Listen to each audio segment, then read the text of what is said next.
Þeir segja að þú að sjá allt líf þitt þjóta hjá þegar þú ert komin á endastöð. Eina sem ég sé er myrkur. Myrkur sem verður stærra og dýpra með hverri sekundu. Lífið getur verið svo yndislegt á marga vegu. Fuglasöngurinn, kyrrðin, náttúran. En það er bara ekki nóg. Það hverfur allt saman í myrkri. Vegurinn var endalaus. Eiginlega óþægilega endalaus. Ég fekk fullt af sénsum til að hætta við. Ég hunsaði það. Það gat enginn hjálpa mér og ég vissi það. Ég var að sökkva með allan hennar farangur sem ég þurfti að bera. Og þegar ég loksins kasta honum frá mér var tilfinningin yndisleg.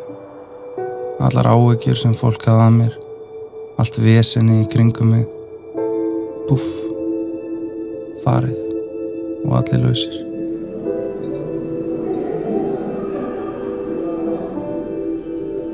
Ég hef aldrei verið jafn einmana eins og nákvæmlega núna. Strákarnir sjá það ekki. Ég með grímuna.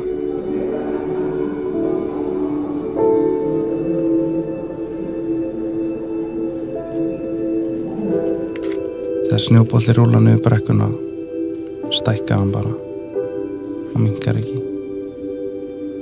Eina leiðin fyrir hann að stoppa er að splundrast þegar hann er komin alla leið niður.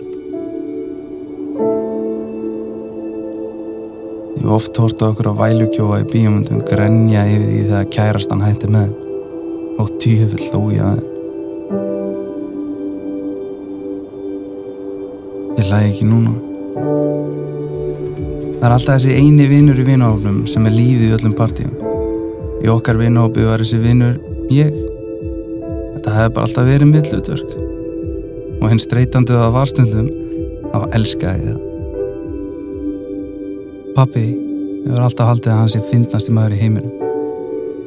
En eina manneskjan sem hlæra á honum, það er mamma.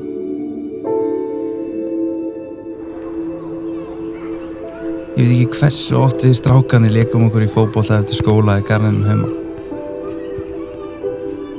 Mamma þurfti yfirleitt að koma til garð og draga minn eftir að kalla mig inn í mat svona 10 sinum. Mikilvægasta sem æskan gaf manni var að þegar maður féll, þegar maður gerir mistök, og þá manni kennt að byrja aftur. Það er bara ekki alltaf hægt að byrja aftur.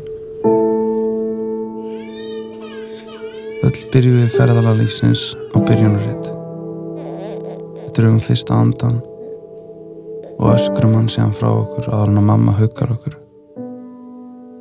En ferðalagið er ekki alltaf jafn langt hjá okkur öllum.